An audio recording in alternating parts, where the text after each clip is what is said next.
साथ ही उसकी जबान और नाक भी काट लेते हैं।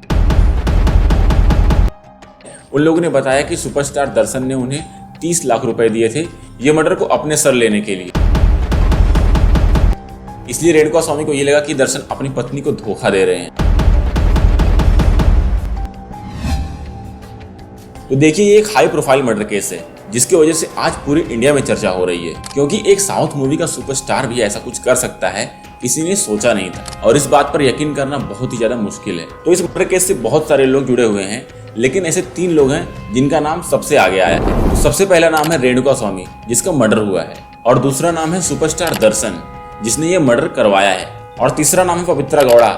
ये भी कन्नड़ मूवी की एक एक्ट्रेस है जो कि इस मर्डर केस से जुड़ी हुई हैं। तो आप ये कह सकते हैं कि ये मर्डर केस पवित्रा गौड़ा की वजह से ही हुआ है। और ये बात मैं खुल के इसलिए बोल रहा हूँ क्योंकि आप आगे देखने वाले हैं कि ये मर्डर असल में हुआ क्यों है। तो चलिए सबसे पहले बात करते हैं रेणुका स्वामी की, जिसकी उम्र 30 साल थी और वो दर्शन का बहुत ही बड़ा फैन था, जिसके कारण वो दर्शन को भगवान की तरह पूजता था, क्योंकि साउथ के लोग अपने फेवरेट सुपरस्टार को भगवान मानते हैं। और रही बात दर्शन की, तो उसके फैंस उसे कन्नड़ मूवी का सल्लू भाई कहते हैं।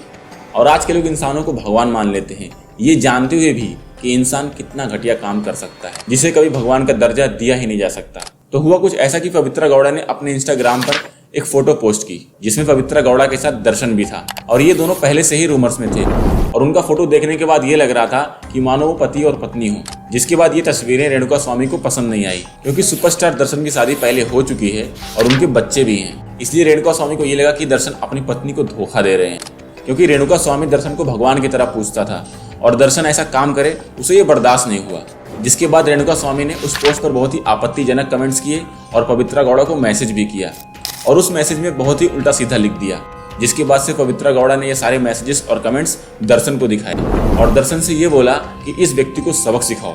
उसके बाद दर्शन के दिमाग में पता नहीं क्या आया, उसने कुछ किडनैपर्स को हायर किया और किडनैपर से रेणुका स्वामी को किडनैप करने के लिए बोला। जिसके बाद किडनैपर रेणुका स्वामी की हर गतिविधि पर नजर रखने लगे, और मौका मिलते ही एक किडनैपर रेणुका स्वामी से बात करता है और कहता है कि हम आपके फेवरेट सुपरस्टार दर्शन से आपको मिला देंगे। ये सुनते ही रेणुका स्वामी बहुत ही खुश होता है, क्योंकि उसे अपने फेवरेट सुपरस्टार से मिलने का मौका मिलेगा। जिसके बाद रेणुका स्वामी उस किडनैपर के झांसे में आ जाता है और उस किडनैपर के साथ जाने के लिए मान जाता है। और जब वो गाड़ी में जाता है तो सारे किडनैपर्स मिलके उसे बंदी बना लेते हैं और दर्शन के फार्म हाउस पर लेकर जाते हैं, जहां रात के 8 बजे दर्शन आता है और अपना बेल्ट निकालकर रेणुका स्वामी को बहुत बुरी तरीके से मारता है। उसके बाद जब वो वहां से निकलता है तो अपने किडनैपर से बोलता है कि रेणुका स्वामी की हत्या कर दो। जिसके बाद वो किडनैपर्स मिलकर उसे बहुत टॉर्चर भी करते हैं, साथ ही उसकी जबान और नाक भी काट लेते हैं। मतलब रेणुका स्वामी को बहुत ही दर्दनाक मौत देते हैं। उसके बाद रेणुका स्वामी की डेड बॉडी को नाले में फेंक देते हैं ताकि लोगों को ये सुसाइड अटेम्प्ट लगे। फिर उसके अगले दिन उस डेड बॉडी को कुछ कुत्ते नोच रहे थे, जिसके बाद एक व्यक्ति ने देखा तो सीधा पुलिस को इन्फॉर्म किया, और पुलिस जब आई तो उस डेड बॉडी को पोस्टमार्टम के लिए भेज दिया। लेकिन पोस्टमार्टम की रिपोर्ट में बहुत ही दिल दहलाने वाली बात सामने आई, और बात यह थी कि उस डेड बॉडी पर बहुत सारे चोट के निशान थे। साथ ही उस डेड बॉडी की नाक और जीभ भी कटी हुई थी। इसलिए पुलिस वालों ने छानबीन करना शुरू कर दिया। इसके बाद वहां के पुलिस वालों ने अपने नजदीकी थानों में यह पता किया कि क्या कोई मिसिंग रिपोर्ट लिखवाने आया था। तो ये पूछताछ करने के बाद मालूम चला कि 2 दिन पहले एक 55 साल की महिला जो कि रेणुका स्वामी की माँ थी, उसने रिपोर्ट दर्ज करवाया था कि उसका बेटा 2 दिनों से घर नहीं आया है।